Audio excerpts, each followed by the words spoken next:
To our series on public transit. Tonight we look at the bleak financial future facing the TTC.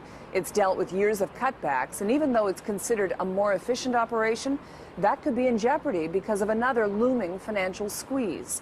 Mike Wise is at Broadview Station tonight to tell you why. Good evening, Mike. Good evening, Carol. You know, there's been a lot of talk recently about the TTC's operating budget and even the need for a possible fare hike to help it pay its daily, day-by-day expenses. But there's another looming crisis.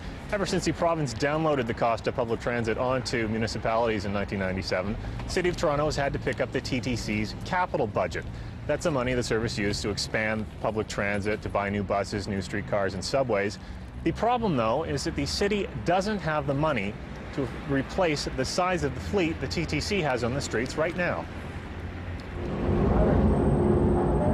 Ask your average commuter stuck in rush hour what they'd like to see from the TTC, and you get the same answer.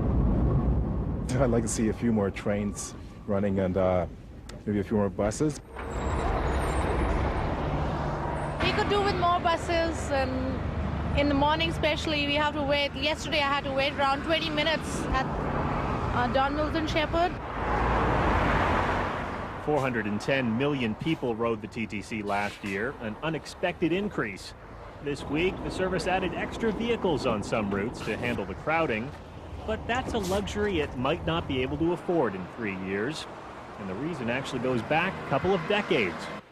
In the 1970s and 80s, when the TTC was expanding and ridership was climbing, it bought a lot of new buses, streetcars, and subway trains. Back then, the province picked up 3/4 of the cost of them. Quite often, the TTC placed some big orders in one single year instead of spreading them out over several. So we have a lot of peaks and valleys when suddenly there's a large group of buses that are due for replacement. And that's what we're faced with now, is that cycle is coming through. It's like a big, expensive bulge coming through the system. Riders might want extra service, but the TTC is pressed just to keep the status quo and allow for some modest population growth. In the next 10 years, it says it needs 212 more subway cars, 770 buses, and 148 streetcars. The price tag, at least $3.8 billion. $3.8 billion, and the city TTC actually says it needs to start spending that relatively soon. It needs the first of those new buses on the streets by 2003. The problem it has there, though, is that buying a bus isn't like going to a car dealership. You can't drive one off the lot. There's only a few suppliers. You have to order them well in advance. For buses, it takes about 3 years to order them.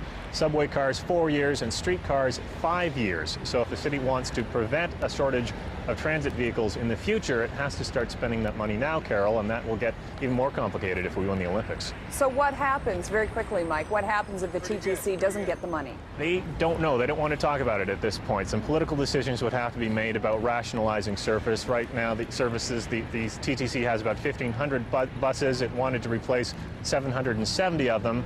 If it can't replace that sort of number, there's going to be a shortage. You have to look at cutting back on certain lines or even canceling some altogether. All right, Mike, thank you so much. Thank you. And our